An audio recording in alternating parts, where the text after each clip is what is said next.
Welcome to Basketball on Figueroa, the only podcast breaking down everything happening with the Lakers, Clippers, and Sparks.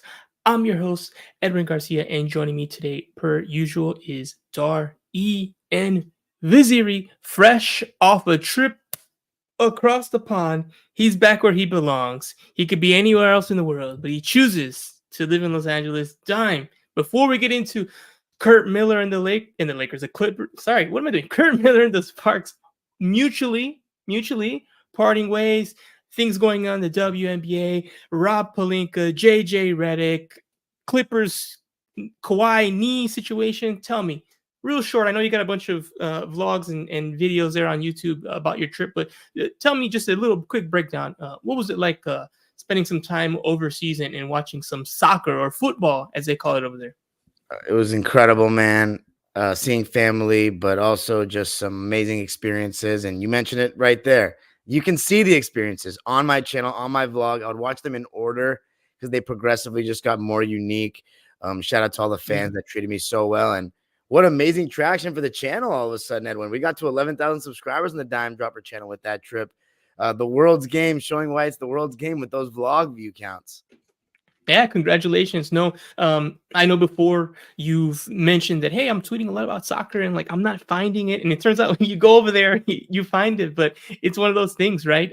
Obviously, we know soccer is tremendously popular. And I think it's kind of like that with anything. If you just keep doing it, they eventually find you one way or another. You had to go over there to kind of find them, and then they found you, and it kind of worked out for you. So I'm glad you're able to get that experience. I've seen a little bit of it, but I haven't watched everything. I'm definitely looking forward to seeing the rest of the content there and kind of catching up when I get some downtime. I don't think I'm going to get downtime, so I think I'm just going to find pockets when I'm eating a sandwich and be like, you know what? Let me just put on the Time Dropper video while I'm maybe making some scrambled eggs and let's see what's going on there. But yeah, I'm glad you got that trip done, especially right before the chaos really begins. The WNBA is obviously heating up, but our Sparks are done, but they're not done. So we're going to jump right into the first part, which is Curt Miller and the Sparks mutually parting ways. That's the official terminology that was used. Dime, I'm just going to really briefly just kind of go over what was said. Obviously, mutually parting ways, aka he's been let go. So Curt Miller, 2 years in, 2 years out. During his tenure, the Sparks struggled a lot. They had 55 losses, so historically bad season this year. Obviously, the context of that is Cameron Brink out. We saw Lexi Brown miss a lot of time. McDonald missed a lot of time. Laser retired after this season and didn't play pretty much anything in the second half. So it wasn't like he had a fully healthy squad. But at the end of the day, as you know, once you start talking about injuries, you're kind of talking about excuses and things are kind of, getting off kilter a little bit. But that is some of the context. Team lost more games than ever, and the winning percentage record low. So it wasn't just the fact they played more games, right? Because the WNBA is growing. It was the winning percentage was the all-time low as well. So any way you want to look at it, it was a horrible season. But I don't know. I thought they were at least going to give him another year with potentially Paige coming, and then maybe you had that conversation. But that's not what happened. They let him go now. And I'm going to read you just a couple of quotes here, Dime, and then get your perspective on it. This is from the governor and managing partner, Eric Holloman. He said, quote, "On behalf of our ownership group and franchise, I would like to thank Coach Miller for his passion and commitment to the Sparks organization these past 2 seasons. We wish him well moving forward," end quote. And then in that same press release, which is kind of how I found out because it was, emailed to me, Miller had his own quote in there, and this is his quote: "I want to thank the entire Sparks organization for the opportunity to lead and help rebuild the franchise. I am proud of the culture created in our locker room and strongly believe the roots have been established for a bright future. The team is now positioned for success, and I wish the players the best heading into the 2025 season." So, Dime, I have a lot more I want to say, but I want to give you a chance to talk here. When did you find out, and what was your reaction when you heard the news?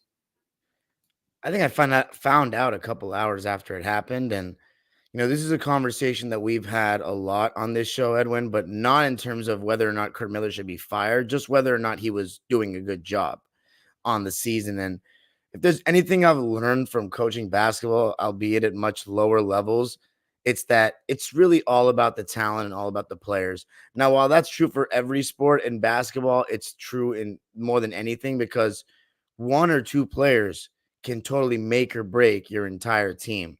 And we'll talk about it later when we talk about the Clippers. But Kawhi Leonard's injury status has made or broken our end result and our ceiling every year. And basketball is a very unique sport in which that's the case.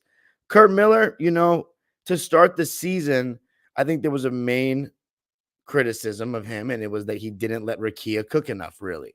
Didn't give her the ball enough. We were already losing games. We were talking about, let's just give her more ISO touches. But it was a very equal opportunity offense, very intentional in the sense that we clearly wanted to get the ball moving to both sides of the half court. And I like that conceptually because I think that's always good to do. But a lot of possessions where we're just kind of moving the ball with no purpose. We weren't going anywhere with the possession.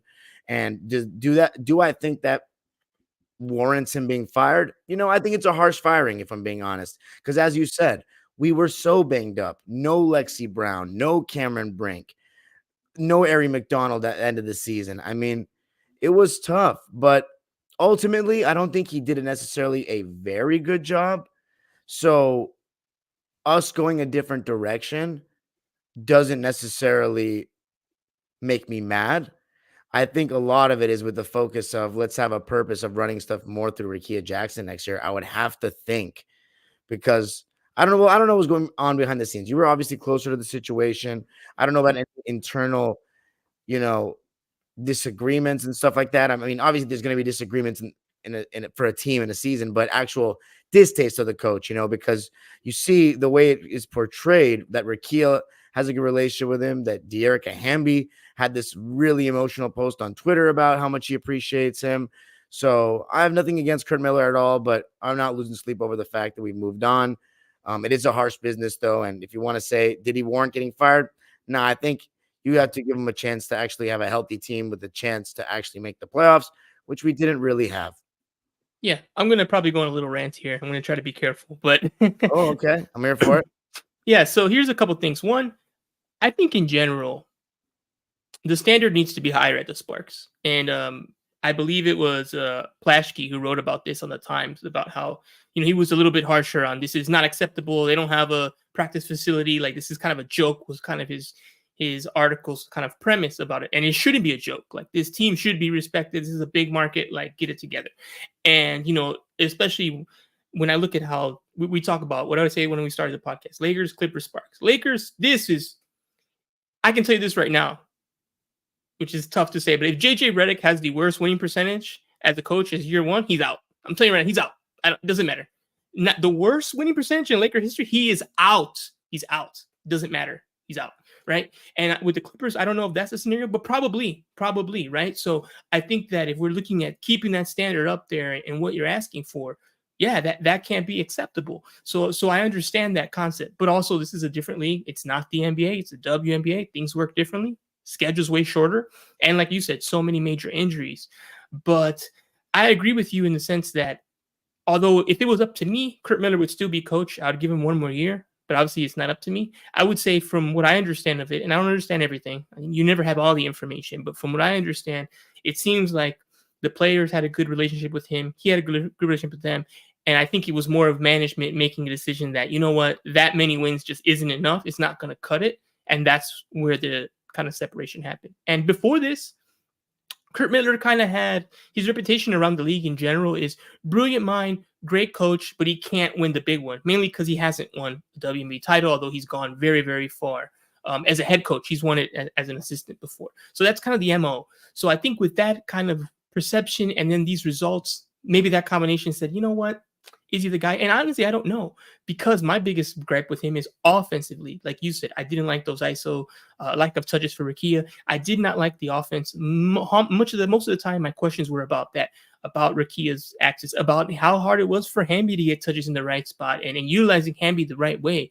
It seems like those were issues. How many times did I watch a game where there was, a second quarter where there wasn't a field goal for 5 minutes. There wasn't a field goal to start the fourth quarter, 12-0 run, the game's over that way. A lot of games where the offense was an issue. And I think the reason the offense is an issue is because of his systems and what players he's coaching. And I think when that's the problem, you have to really consider, is this the guy?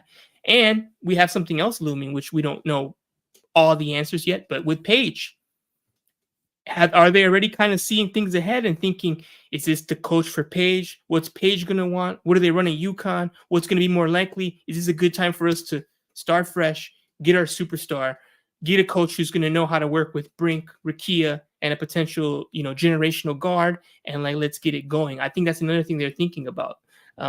But it's frustrating. This is the darkest time in Sparks history.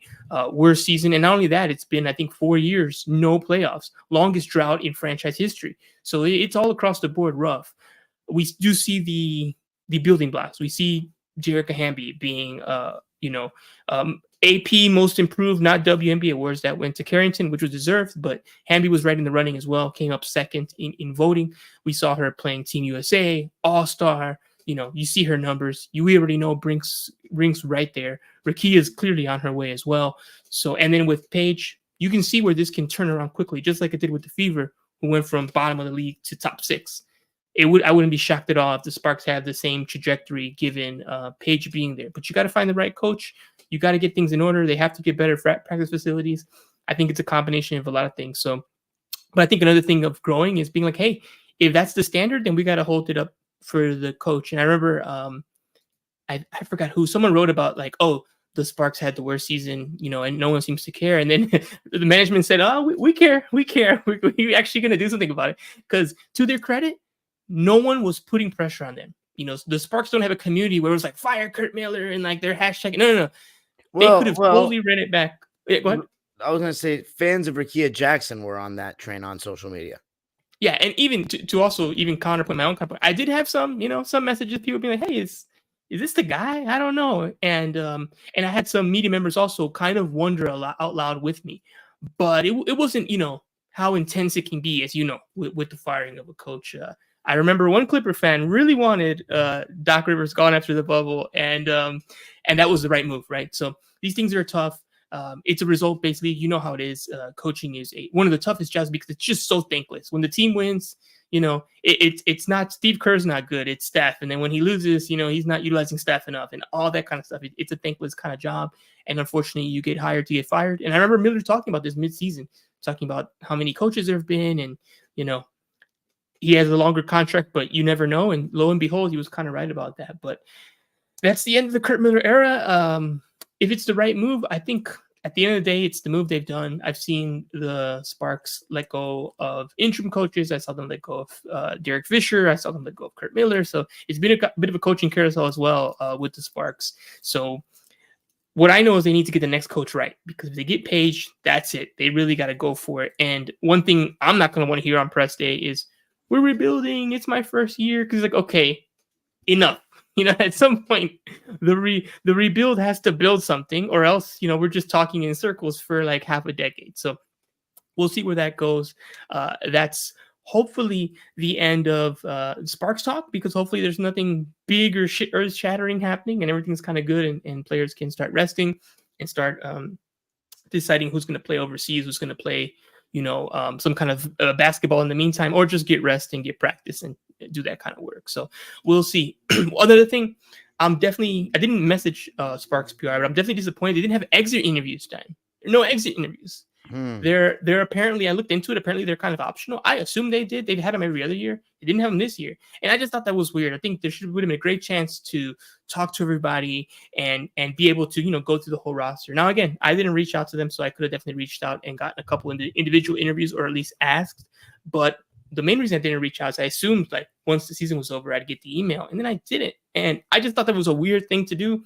Again, that's less on them, or not less on them, but I could have definitely kind of made a little bit more of a fuss about, hey man, like it's kind of weird we don't get to talk to Miller or Brink or Jackson about like, hey, how was the year? And I have a moment for that. But still, I get a lot of emails from a lot of different teams, and I saw other teams having their exit interviews and other teams that had also not great ends of season. So it's like, you should have had one. So that was another disappointing thing. But end of the day, we're going to turn the page on that, hopefully, and we'll see. Hopefully we get some news in December about the lottery and them winning it, and hopefully we can start hearing some news about a practice facility that's better than right now, where they work out through the El Camino College which is, yeah, exactly. That's not where it needs to be. So they got to either find a facility, partner with one of the teams, Lakers, Clippers, something, and figure something out, because they need their own facilities. And that's been a point of emphasis for the expansion teams.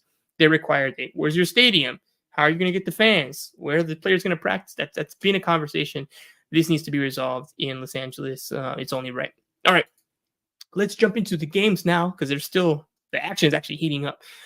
Technically, we are now done with the first round, but I want to talk about it really briefly here. We had Fever Sun 87-81. The Connecticut Sun took care of business, winning both games and sweeping the Fever. It's a best of 3. They won the 2. It's over. There won't be a game 3 in Indy. Dime, for me, I just never thought the Fever were going to win this game. Yeah. Could Clark go off and drop 35 or something and force a game 3? Yeah, sure. But I just didn't have any confidence. And I talked to some people from the Fever beat this morning, and I asked, hey, what are the odds we get a game 3? They told me none. So when they told me that, when a person who watches that team every day, practice and all that, it's like, there's no shot. I'm like, okay, cool. So I'm going to go in with that mindset. And they made it close. They made runs. They were there down the stretch. But again, basketball's filled with teams that are winning or close to winning down the stretch and fold. And credit to them for their season, but to me, they played like a young team, made mistakes at the end, costly turnovers, fell behind, during that second half. Connecticut controlled it. And when the time came to, go on a perfect run to win, they couldn't do it. And the Sun ultimately closed the door. Don, what were your biggest, highlights or standout moments in this game? Well, I thought Caitlin Clark and Aaliyah Boston were so good. I mean, Caitlin's pushing of pace, unbelievable, man. Her speed with the ball is quite incredible. Such a tight handle. She was getting in the paint, even with amazing defensive pressure on her, like Marina Mabry and even Dewana Bonner. They've put Dewana Bonner on her in this series. And I've been impressed with the way she's been able to move her feet, for someone so tall. But Caitlin was still being able to turn the corner, get in the paint, using screens well, and making a bunch of tough floaters off the glass and runners. And then Aaliyah was just dominant on the boards. 16 points, 19 rebounds. And for me, the player that, she's had an incredible season, but I thought was taking some really questionable shots, really tough threes, was Kelsey Mitchell in that second half. A lot of tough shots. And granted, she's made a bunch of them all season, but your season's on the line. Those are lower contested threes, those quick release, catch and shoot. It just felt very shot happy. And I thought they needed to value the ball a little bit more. There was even one shot right after Kelsey took a tough 3 where Caitlin took a tough 3. So they lost to the better, more experienced team, but credit to them for making it competitive. I just thought Alyssa Thomas really took control of this game in that fourth quarter. Every team's going to give her that little foul line jump shot, that little push shot she has, but she hit a couple of them. And then when she catches the ball close to the basket and she is hitting those jump hooks, it starts getting tough when she starts scoring the basketball, because she's already such a good passer as is. Then you have to start sending extra attention and she starts finding everybody else. But the shot that really sealed the deal for me was Marina Mabry's 3 from the top of the key to make it a 4-point game. What an addition, Edwin. Like, someone that's going to play hard, play tough on-ball defense, be engaged at all moments, and is a really great shooter. Obviously, a lot was made of her missing clutch free throws with Chicago earlier in the season, but big-time shot making. And I really like this Connecticut team, Edwin. I like the way they play. I like the way they defend. They play together, and it's an interesting duo with the couple of Alyssa Thomas and Dewana Bonner. But they play the right way for me, an exciting movement offense, and I'm excited to see what they do coming up. But really great season overall for the Fever in terms of progressing, the way they turned the corner in the second half of the season. And a lot of it is because of the big 3 of Kelsey Mitchell, Caitlin Clark, and Aaliyah Boston. But Caitlin really runs that show, man. And it's going to be special to see her grow. Is she a top 5 player? I'm not sure. She's not top 4. I can tell you that right now. Fifth spot, I'm willing to have the discussion, but amazing rookie season, and it's going to be a hell of a career. And Aaliyah Boston, hopefully she can even improve off this next season as well. Yeah, Aaliyah Boston will definitely continue improving. She's improved a lot, especially she made a great transition from maybe the first 15 games to the rest on a new role. She was just the girl for them in her rookie year, and then had to adjust with Clark, being the guard and being the star and her being a star too, but in a different way, working through the dynamic. You know how that, front court, back court duo, there's always some tension and like figuring that out, and they really improved in that as the season continued. And yeah, Clark had an incredible rookie year. It's the best that I've seen. I wasn't really locked in during the Candace Parker era. Obviously, that one's probably better in terms of just how far she went and all that kind of stuff. But from what I've seen in the modern era, incredible. She exceeded all my expectations, and my expectations were pretty high. I've watched plenty of Caitlin Clark before. I knew exactly what was going to happen in terms of her play, and I was still skeptical they make the playoffs. They did. They didn't do anything, but they still went pretty high. And as we've talked about it in the W, it's just kind of hard. It's no surprise that all of the series were sweeps. Not one team that was a lower seed won a game. 5, 6, 7, 8. Over. So the reason for that is just that there's just still a big gap between the top and the rest of the league. Those top 4 teams are just in another class. If none of them drop the game, that tells you something, right? It's not just 1 or 2 of them. It's that one. So that's more of just where the league is, more so than like, oh, the Fever couldn't win a game. It's like, yeah, well, they weren't going to win a game. No one won a game. The Seattle Storm didn't win a game. So it's just the top 4 are just really that good. That was tough, Edwin. Yeah, no, it was. And we'll talk momentarily about Lynx Mercury. Really quick, I do want to address the issues happening with the Fever and with Caitlin Clark. It's been a thing all season about the racism, about the aggression, about the, cyber attacks or whatever you want to call it of all the hype there. So definitely, I did see some clips. Obviously we saw some things on Twitter of like some images that were disturbing. There seems to be security that was called at a point, and Clark was pointing some stuff out as well. So it's just, I think Andrea Carter from ESPN said it well on SportsCenter, where she said, as much as we want to grow, we'll grow a little slower if it means leaving those fans out. While we welcome growth, it's essential that the W doesn't compromise integrity to appease bad actors. And yeah, I think that's been something, obviously, it's like the worst version of stan culture. We deal with it in the NBA, as you know, Russ stands, Harden stands. But the thing about those stands, at least for the most part, I know you've dealt with some of the worst parts of that, but in general, it doesn't get beyond just a bad basketball take that's, coated with the fandom that's a little too intense. But here, it's just a nasty cocktail. When you add that, you add sexism, you add racism. It's just that's what makes it different than the NBA. And again, in the NBA, it's not okay too when people cross the line. I'm not saying it is, but it's just a little more complicated because in the W, you're also dealing with women and a lot of Black women, and then there's a black and white thing. And we can pretend it's not there. It's clearly, you see it. It's clearly there. I've had other people tell me what it's like being at some of those Fever road games, and that I didn't experience that when Clark came to Los Angeles. It was kind of normal. Yeah, there were some fans, but it was normal. But I've heard other people whose experiences were different, sitting in the stands with fans and things of that nature. So I just hope that the WNBA starts to get a control over this, and just all you have to do is just stand out there. It's so simple, Dime, just to be like, hey, we denounce this. We're not okay with this. This part isn't part of our game. And that really goes a long way, because once you start at least vocalizing that it's not going to be okay, and then addressing those issues when they come up, you can hopefully, we don't want a mouse in the palace. We don't want someone getting hurt. It doesn't need to get to that point. If you can do preventative things now, this can just be a conversation we have, and we can kind of try to calm it down before it gets crazy. Hearing about people, following injuries here and there, and you know how security is at the W. It's a little more lax than in the NBA. And even in the NBA, I've seen times people got a little too close to LeBron, and security's got to like step in and stuff. But they just got to take care of it. I don't want there to be any issues. I don't want there to have to be a consequence before they're like, oh, we have to figure this out. And these are the growing pains of the league, growing the way it's growing, why it's growing.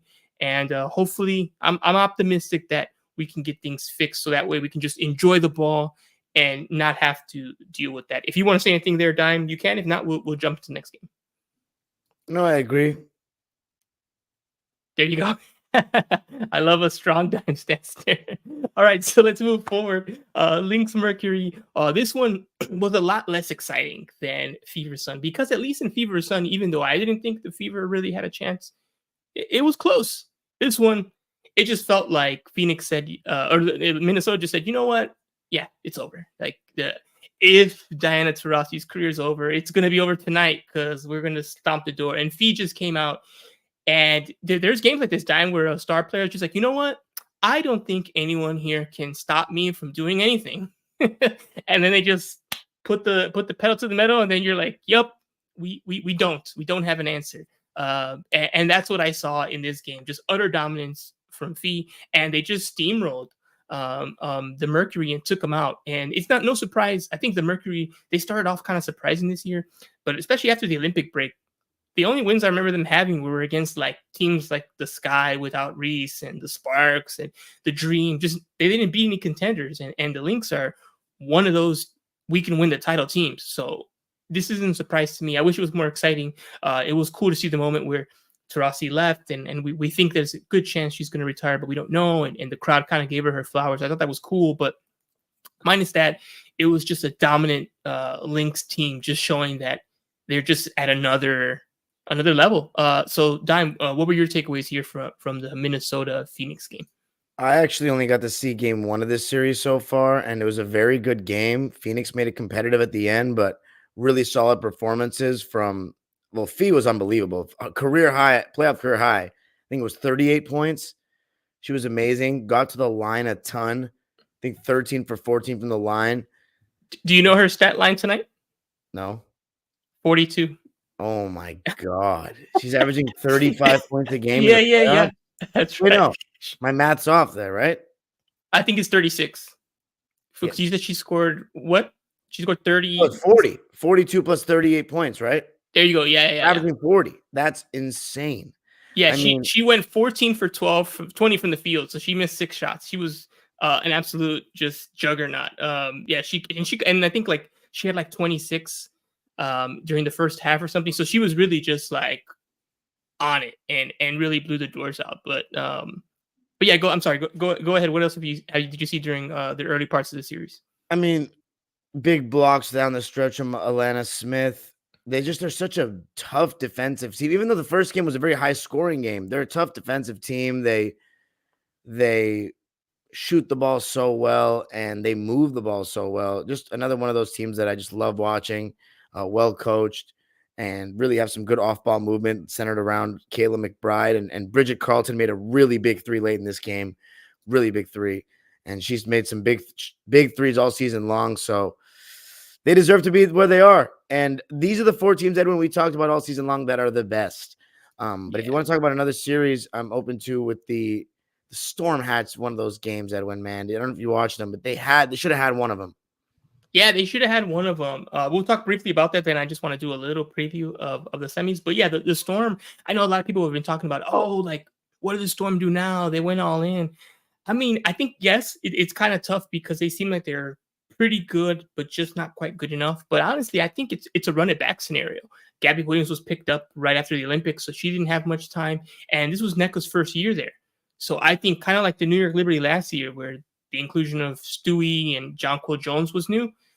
This was a first time they were new. So I think you buy in for one more year and see if you can break into that top 4 territory with another season together. And also, Jewel Lloyd was having her issues as well. So I don't look at this like a damning that they weren't able to win. They also lost to the champs and they pushed them, especially in that first game. So, but yeah, it's definitely a disappointment. If you would have told Storm fans, hey, you're gonna get out in the first round, no wins, they're gonna be like, what the heck happened? It's like nothing really, and then you still had a top 5 seed. That's disappointing. But yeah, it's one of those things. I just think that Wilson stepped up. Kelsey Plum had an amazing game, and Gray was just killing it with her passing. She had some passes there that were like just ridiculous to Wilson. And again, that championship valor kind of came out. I'm not saying they flipped the switch, but they know how to kind of rise to the occasion. And they certainly rose to the occasion in both those games to take care of that series. I mean, I agree with what you're saying with the Vegas side of things, with the amazing passing from Chelsea Gray. I mean, she was literally putting, like, she was it was literally Magic Johnson, like, messing around, like the audacity of some of the passes that she was throwing. But my thing is this, Edwin, I would agree based on if you just look at the result, but the reason in which Seattle to me didn't win is because their 2 best players, Jewel Lloyd and NECA, had a really bad 2 games. And that's the thing that must be a little frustrating because these are champions, with these 2. Yeah. And as far as Jewel, she just got no clean, easy looks. And I would say if you watch her play, at least right now, she's built off a diet of tough jumpers. You know what I mean? Like a very Kyrie Irving like shot diet, except she doesn't get the 2 feet in the paint and have that crazy finishing ability of a Kyrie, relative to her league. Like Kelsey Plum, for example, fantastic finisher around the basket, even for a small player. But Jewel, she wasn't getting any good looks. And then Nneka, she had that tough game 1. And then I remember the first half of game 2, she looked so hesitant to shoot. Like she was getting in her own head. She was airballing floaters. I mean, I couldn't believe it. And then she started getting slightly more aggressive as the game went on. But it's not the Nneka Ogwumike with the confidence that we normally see. And that was crazy to see for me, how much she was kind of second guessing her offense a little bit. And I think it was, Gabby Williams and Skylar that kept him around. But had they just gotten a little more from their 2 best players, I agree that they should run it back and all that. But that's the tough part where you're like, damn, it's a little frustrating. And I'm guessing, knowing Nneka and Jewel Lloyd, anything about them, that they are frustrated as well, because they know they probably could have been better. But Aces are tough customers, and it's going to be incredible watching this next one. All right, so let's get into this next one. We got Liberty Aces. We'll keep it short. Dime, who do you got in the series? It's best of 5, correct? Correct. I'm going Liberty in 5 games. I want the Liberty to win. I think they've been the best team in basketball all season long. And it's the 2 best players in the world for me. Although Nafisa Collier is really making that a conversation right now. But I want to see the Liberty win. I think the key is to hopefully have Jonquel Jones have a big series, because Stokes has been fairly inconsistent this season. I think that the Vegas Aces like to go with Asia at the 5, and they have the guard play around him. So Asia is going to have to guard one of Stewie and Jonquel primarily. It's most likely going to be Stewie. So that's where Jonquel Jones, to me, has to take over. And then let's see how much Sabrina's grown, from last season. This is a big moment. She was incredible in game 2 against Atlanta. And it's Chelsea also, though. Chelsea Gray can throw these amazing passes, but is she going to keep hitting her jumper like this? Because this was not the case all season long in the Olympics, where she was hitting these fadeaways and these threes left and right. I mean, if she continues to shoot like this, the Aces are right back in that discussion for a title. I'm not saying they were ever out of it, but they have not been playing great basketball this season. And Kelsey Plum, she had a great game 2, but game 1, she was very suspect. So I'm still, not 100% sold on their guard play from a game to game. We know what Asia is going to bring, but if the Liberty just get a lot out of that big 3, I think the Betnijah Laney, Hamiltons, and the Thorntons, and Phoebish, how great has Phoebish been for the Liberty, both ends of the floor? I think they will fill in where they need to, but it's all about that big 3 for me. And I'm rooting for the Liberty because they've never won a title. I love Stewie. Sabrina, I've defended a lot this year. I want the Liberty to win this, man. I got the Liberty in 5. I also want the Liberty to win, but I'm going to go Aces in 5, because although I want the Liberty to win, I think it'd be cool for the best team to win the whole thing, and they quote unquote deserve it. But basketball's not about who deserves, it's who wins. And I haven't seen the Aces get taken down yet, and I'm gonna ride with the ship. And if I'm a little late to the get off the boat party, so be it. I just think that Wilson, people are like, oh, she'll have to score like 40 to win, and I'm like, okay. I guess she'll do that. Like, I think she'll just do that. I think Jonquel struggled in her matchups against the Aces all season. I think that Gray's she's gonna be around where she's at. Plum makes me nervous. I'm with you on that. I just think it's a little shaky with her sometimes. Sometimes she kind of gets hero ball and starts to think, hey, I'm the best option right now. So I'm concerned about that happening in a game down the stretch. If it's a 1-2 possession game, with 2 minutes to go. But I'm gonna say that the Aces got one more. I don't think they 4-peat, but I think they can 3-peat this. I think they see that it's right there. I think they also know that they're mentally getting exhausted and it's getting harder. Teams are getting better. I think they know that this is probably the last time this iteration is going to have it. So not that they won't run it back in terms of players, but I think next year, I just don't see them doing it again, even if they win this year. So I think they know deep down that's probably true. You're right there. If you beat the Liberty, you're probably the favorite the rest of the way, even against the winner of Sun Lynx, I think. And I think they can do it. So I'm going to go with Aces. I think it's going to be 5 games. Regardless, they're going to be, it's going to be great. They were the finals. This was the finals matchup last year, and it was also great. So both teams have only gotten, well, I think the Liberty have gotten better. The Aces haven't been better, but Asia's been better. So I'm really curious to see how that's going to work. It's must-see TV. I'm going to be locked in for these games. They're going to be fantastic. So we'll see how that goes. And then the final one, the 2-3 matchup, we got the Minnesota Lynx. We got the Connecticut Sun. Dime, who are you picking on this one? This one's tough, man. I'm going to go with same kind. I know it's not very exciting for me to pick this same kind of deal, but I'm going with the Sun in 5. And I think it's going to. Wow, you're surprised? Yeah, a little bit. Go ahead. I like the Connecticut Sun, man. I think they're legit. I think the Lynx are legit as well, but I can't say that I remember the exact matchups between the two teams this season, but Alyssa Thomas and Nafisa Collier should be a very fascinating matchup. I think that's the best bet for the Sun to me, is as good as Alana Smith and Fee are.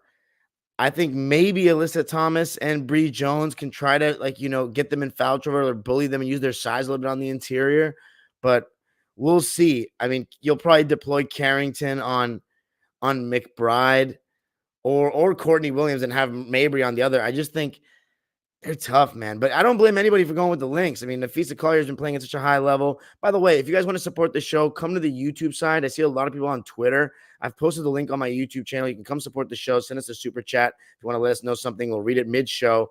But yeah, YouTube is where to be. But yeah, Edwin, what are you thinking of this series? You seem surprised. So I'm guessing you're going Minnesota. Yeah, I'm going Lynx in 5. I think that the Lynx have been better, and maybe I'm reading too much into the history, but the Sun tend to disappoint at some point in the playoffs. That's just kind of how it's been with them, and I don't think it's a disappointment to lose to the Lynx at all, but I think the Lynx are going to take care of business. I think the Lynx have still been a little bit better, and I agree the Sun have improved. I think they're better than their good record is because of players like Mabry getting picked up during the year and have meshed so well. I just think Fee's at that level as well. And I think the Lynx, they've surprised all year. They've overachieved.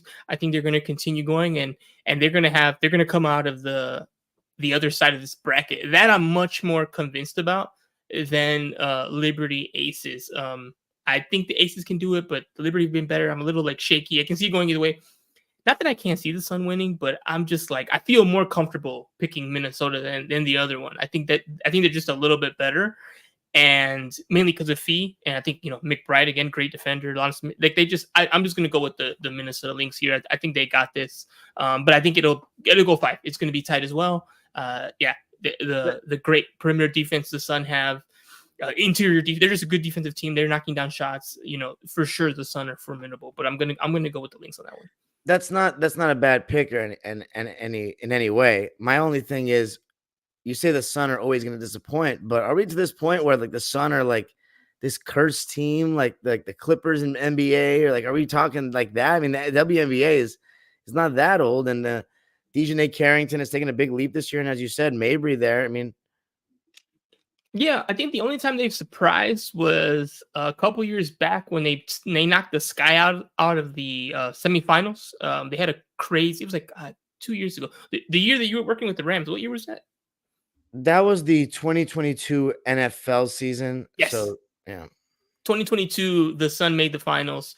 They had a late game 5. They were down by 18 points or something, and they just blew the Sky out of the water and ended up facing the Aces in the finals. That's the only time I was like, what? The Sun did it? And of course they lost, so they didn't actually do it, but it felt like they did it. Every other time it always felt like, that was kind of like Curt Miller. That was his curse. He was kind of like almost on a Doc curse. It's oh, you're gonna blow it at some point, and that was kind of what happened with the Sun throughout that era. Maybe I'm still kind of affected by that and not realizing, hey, they have a totally different coach and they have most of those key players, but a couple different key players, so it's not the same team, of course.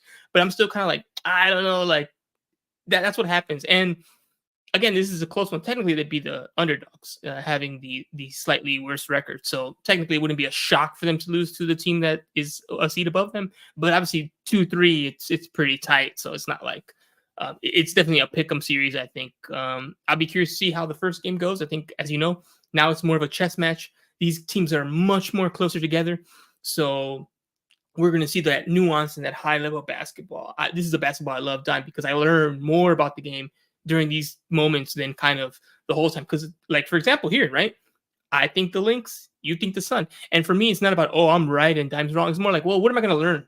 Like, if I'm wrong, something I thought was incorrect, and the basketball's going to tell me that. If I'm right, maybe the things that I thought were really stand out here. That's what I love. I love getting into this richness of, like, the rubber really meets the road. Everybody knows the stakes. Everybody wants the title. The only team that really has had that's the Aces. So everyone else is kind of hungry. So I'm very curious to see how this all goes down. So that's what I'm excited for, that series as well. Just seeing, okay, who comes out of there? Is it am I kind of silly for still talking myself into that narrative with the Sun, or is it true / Minnesota's like at that other level that no one had them going this far this year, which is one of the reasons why Reed will probably be coach of the year. But anyway, all right.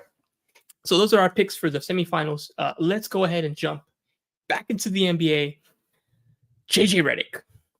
We are going to talk about him a lot this year, mainly because he's the head coach of the Los Angeles Lakers, and apparently, he loves his dime time over there in the basketball tournaments. Let's start with that before we go into today. It was the JJ Redick, Rob Pelinka press conference. I was in attendance. We're going to talk about it. I'm going to let Dime kind of ask me some questions if he has any. But before we do that, Dime, he's a mover and shaker here in Los Angeles, and he's kind of he's running into Clay at Nobu, and he's running into JJ Redick at a unnamed gym in Southern California. So Dime, why do you keep running into JJ Redick, not at Crypto.com Arena? Yeah, so apparently JJ has moved out to the West Side, and he has enrolled his kid in fall sports at the park that I coach basketball at. And I coach the older divisions, though, because my rule is you have to play with a regulation size ball for me to coach you. And right now his kid plays in the 9 and 10-year-old league, and I coach 11 and 12 and then 13, 14, 15. So it's funny. So I see him until the season starts. Obviously, he want to spend time with his kid. I just walked in the gym for practice, and he's sitting right there, the Laker hoodie 2 days ago. It's pretty funny. Pretty surprised. I was shocked. I was like, oh my God. Not starstruck, but just shocked. Yeah. I was starstruck when I saw Phil Jackson in that gym, not JJ Redick. But it's just wild he's the coach of the Lakers, like just the Lakers, you know what I'm saying? Not just any basketball team, but yeah, apparently his son was picked number 1 in the draft for his league, so he must be solid. So I'll probably be seeing JJ a little bit till the season gets going. Yeah, no, for sure. I think you will. I already know this, and I'm sure you already know this, but the basketball world is small, and the basketball world in Southern California, Los Angeles, is really small, and especially you coaching in the tournaments you coach, the kids you coach, you seem to go far in a lot of your competitions. Next thing you know, you start, especially those high school gyms, you'll be shocked. You'll be like, hey, that's, is that Paul Pierce? It's like that kind of stuff is actually normal here in Southern California. Like, people congregate AAU tournaments. You'll see all types of people, like Nike execs are there, Adidas execs are there. There might be a college scout, a college head coach might show up and say, hey, he's checking out some of the talent. Like, very, very common. Me at the press conference today with covering the Lakers press conference with, Pelinka and stuff. I saw plenty of faces that are on television, plenty of people I worked with before. Some people I'm like, hey, did I see you at that party like 2 weeks ago? I'm like, oh yeah, you're okay. You do video here. Cool. It's like that. The world's big, but it's small at the same time. So I'm not surprised you ran into JJ Redick quite a bit now. And yeah, we'll both be dealing with him a lot. I dealt with him this morning. He had his press conference joint with Rob Pelinka. My overall takeaway was I was a bit disappointed with the questions that were asked. Now, mind you, I was there, but I didn't get a chance to ask a question.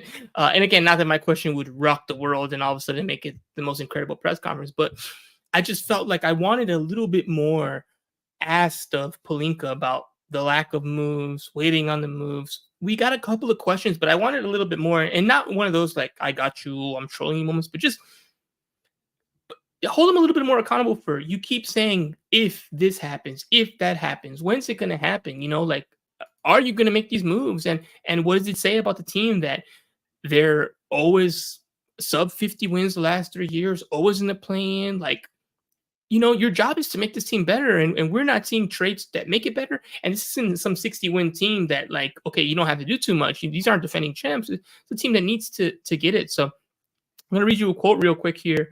Dime, on one thing he mentioned about trading picks. He said on regard of will they trade picks if they're open to it, he said yes. Here's his quote, we want to build sustainable Lakers excellence. A little ellipses, dot, dot, dot.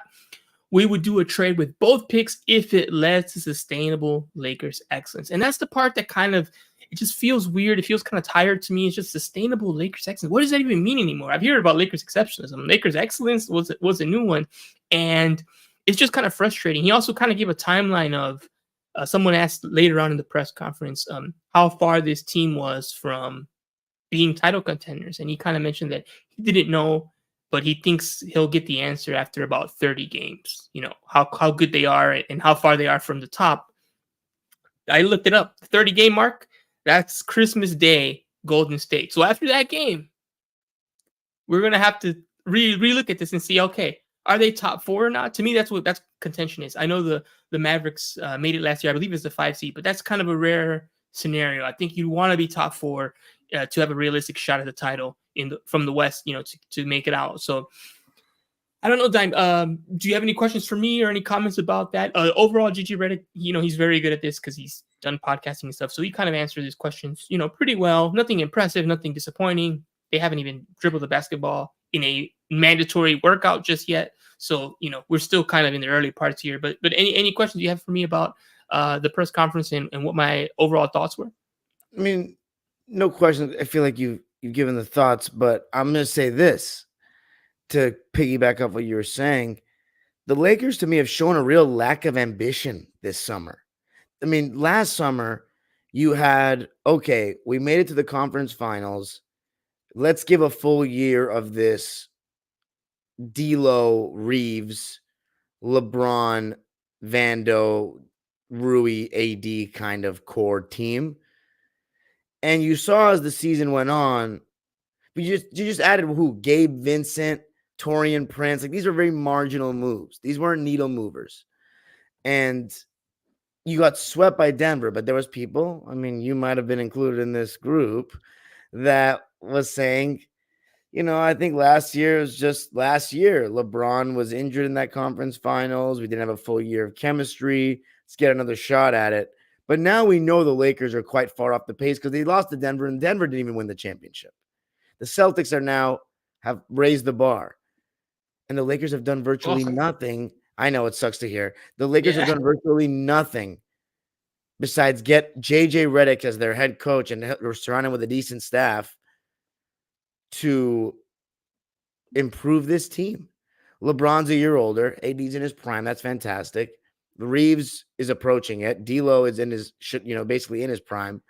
But there's no change, really. I mean, and the Laker fans have a right to feel a way about that because it's like, this is it for LeBron. He's got a couple years left. Are you going all in or are you not? Or you want to go a different direction? It's kind of like the Lakers are good enough to sell tickets right now, but this has never been the Lakers' MO where it's like just good enough to sell tickets. And unless it was some like with Kobe towards the end, it was more about respecting Kobe. He had put in so many years for the franchise. LeBron and AD, they've got one championship in the bubble. They still, need, I mean, if they want to be, they're great Lakers all time. If they want to even be flirting with that, to me, I guess maybe solidify a top 10 argument as a Laker, really have a memory in front of the Laker community in a non-COVID year, there's still some ways to go, and they're pretty far from it right now in my eyes. Yeah, no, I agree with most of what you're saying. And I had another beat writer with me today say, this is the most negative I've seen the fan base in a while. Because they were just kind of like, everything I'm posting, like underneath it, like regardless of context, it was like, they haven't done any moves. They haven't done, it's just like, I think the fans are also kind of fed up and kind of sick of it. Again, the standard, there is a Lakers excellence, and that the excellence is titles. And when you bring back a 47-win team and you're talking about, we'll do a trade if we have to. It's like, it's like, okay. So I definitely think that's it. I will say sliver of hope. JJ Redick should make things better. I like the fact that he already came out and said, hey, this is my starting 5. I think that's a good sign. They were pretty open today about the health situations with certain players, about Vanderbilt having 2 surgeries on both feet. That's not ideal. Yeah. But at least now we know. And same thing with Christian Wood in his situation, though. Reevaluate him in 6 weeks now, which seems like that's the correct pace. It was 8 weeks a couple weeks ago, so that timeline's what it is. I'm hopeful that at least with JJ, we're at least maximizing the talent. I think the maximum I haven't done my prediction for the season because basketball hasn't been dribbled yet. In required workouts, they've done some involuntary workouts already. So I usually wait time until the preseason's done, and then I go through every single game and I predict the whole score, and I'll do that again this year. But I think if Pelinka and Redick max out this team, it could be a 50-win team, and that might get you top 4. That might. Now again, is that a title? Not really, but top 4. You got LeBron, AD. Maybe that gives you a chance, and maybe you can actually trade D'Lo mid-season and get kind of replicate that lightning in the bottle they found in the final Russ season when they traded him away. But yes, are they built for success? Is anyone picking the Lakers to be? No, there's a reason for that, right? Even with all the clickbait and stuff, even with just the engagement, people still aren't picking the Lakers. I think that tells you something, because normally every year someone just on ESPN will just be like, "Oh, the Lakers are gonna win." Now no one's even trying to sell you that because they know it just sounds dumb. So I think that kind of tells you where they're at as well. So they have some work to do, and Jeannie's mentioned it on a couple of radio shows that the basketball will do the talking. So good news is in a couple weeks we can stop all the yip yap and roll the balls out, and we'll see. Let's see what happens. So interesting to see. I definitely want to see more Max Christie. Dalton Connect's a rookie, but it'll be exciting to see him for some moments. It's going to be a process here, but media day for both the Lakers and Clippers will be on Monday. I will be covering it for Silver Screen and Roll. Most likely we'll just be doing remote work, so I don't think I'll be attending at El Segundo just because we got a lot of articles to write down on what's going on with all the quotes. There's like 20 interviews to kind of transcribe, so I'll probably be doing that from the convenience of my home, but we'll be locked and loaded, and I'll be watching everything and reporting on everything there. Like I said, Clippers also have their media day on Monday, so right around the same time. I think it's like an hour difference between the two. Speaking of the Clippers, just like the Lakers, they had the powers that be, if you will, talking. And man, you want to talk about another team that's repeating the same conversations from years prior? Death, taxes, Kawhi knee updates. What do you got, Dime? Apparently, Kawhi had a procedure done on his knee, and it's just been frustrating because this is the same guy that was going to play in the Olympics, Edwin, that we talked about it. He was going to play in the Olympics, and he had to have a knee operation. So I'm wondering, if that operation was done before the Olympics, how crazy is it that they were actually going to send him, and he's still not going to be a full participant in training camp now? I mean, does that concern you if you're a Clipper fan? Yeah, no, absolutely. If I'm a Clipper fan, I'm just thinking, you know what? I just can't wait for this to be over. It's not, and it sucks. It's not Kawhi's fault, but hey, the body's the body, right? Like, you can only Mamba mentality so long. At a certain point, it's like, bro, it's not happening. And I know he's trying and he's fighting, and it just feels like it doesn't even matter. Even if all the swelling goes down, he's like, my knee's perfect. I'm like, great. What about next month? When's it gonna just finally act up again, right? And I think that's what's so frustrating about it, is that you're stuck in a lose-lose situation. Even with him, it's not enough, and then you're not even getting him. You already lost PG, and it's like, what's the plan here? And I think you kind of hit the nail on the head with most of your remarks, that frustration with a lack of transparency from the medical staff. Communication with fans has been very vague until they have to tell you, and then they do tell you, and then you feel like being gaslit this whole time because you're like, I kind of knew it was not what you were saying, and then you're like, oh, he's advancing well, and yada yada yada, and again, the double speak at the Olympics. Team USA took him out. The Clippers, what did they say? Oh, we cleared him. He's good. And it's like, okay, well, if he was so good, why do you have a surgery? And then there was still more double speak from Frank about that at the presser. He's like, well, we thought the swelling was going to go down fast enough. It wasn't that serious. But then also we had a surgery for him. So it's like, okay, so which one was it? The swelling wasn't that bad, or it was so bad you had surgery? Like, I don't understand. And the way he's talking is like, he's like, yeah, the swelling is not as bad as it was then. I'm like, so you were going to let him play then? He was okay then with the swelling being worse, but he's not good enough to play for our training camp and fully participate, like so many, half truths and lies and exaggerations, calling meniscus tears, knee sprains, and ACL tears, knee sprains with this guy. I mean, it makes you think with all these reports and stuff, were the Spurs fans, did they have some validity to what they were going through with the mystery around this guy's injuries? And it also makes you just think, like, more and more as time goes on, how lucky Toronto really was. Because that might be the crowning moment of Kawhi's career when it's all said and done. Oh, it is. For that, I'm saying if he doesn't have anything else, which doesn't look like he will, that run was just so spectacular. But it is very unfortunate. But yeah, I'm one of the people that feels that way about when is this going to end. But of course, OKC has a pick swap option with us this year. So if we tank, we're getting OKC's pick. And that'll be tough. So it's very tough, especially when we've traded away other draft picks as well. We're in one of the worst positions in the league, Edwin, as I said.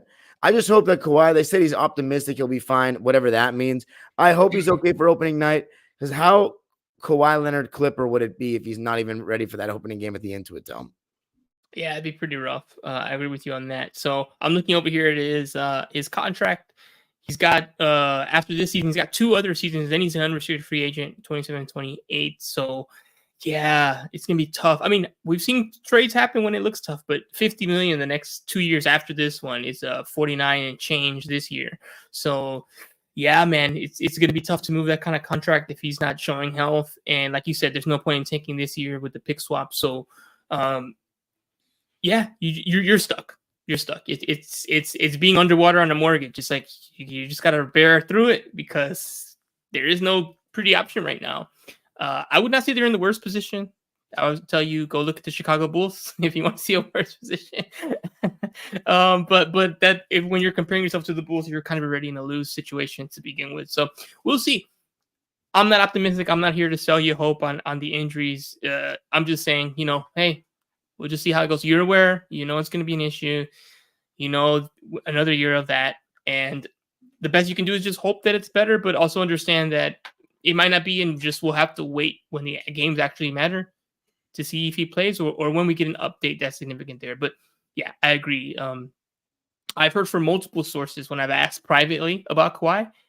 I've heard different answers from 2 people who know a lot about basketball at the highest level. And that's when I really know. I'm like, oh, so nobody knows. Because this person's like, oh, yeah, he's fine. And the person's like, oh, no, he's awful. And I'm like, okay, who knows what's going on here? And I think the truth is no one really does, except maybe Kawhi and his inner circle. And it seems like it's a frustrating thing. And I'm sure you probably know that even more than me. You're talking to multiple people about like what's actually going on. It's tough to get a straight answer that you also feel is the right answer. And that's just a tough space to be in. All right, cool. So believe it or not, we just about hit the hour mark there with that. We'll conclude it there. Next podcast will probably be on Tuesday next week. We'll check our schedules. But next week, believe it or not, Dime, we'll be back to previewing games. Now, they're preseason. I know you don't believe in preseason, but we're going to still kind of give you the tea leaves on, hey, they're playing games. I want to see the new lineup. I want to see how much this the new lineup. Your team has less turnover than freaking Starbucks. Dalton Connect, baby. Max Christie's gonna have a role. JJ Redick said D'Lo's gonna have a career year. So I'm here for it. So but we'll actually start previewing. We'll have media day stuff to talk about, which again, it's fluff, but let's see what happens. And then we'll actually have some actual games to preview. They're preseason games, yes, but dusting the cobwebs off, seeing how players look, getting a little taste of NBA action. Hey, before you know it, Lakers season, I believe, starts October 22nd. So we're not that far away. We're less than a month away from basketball. That definitely counts because that's the regular season action.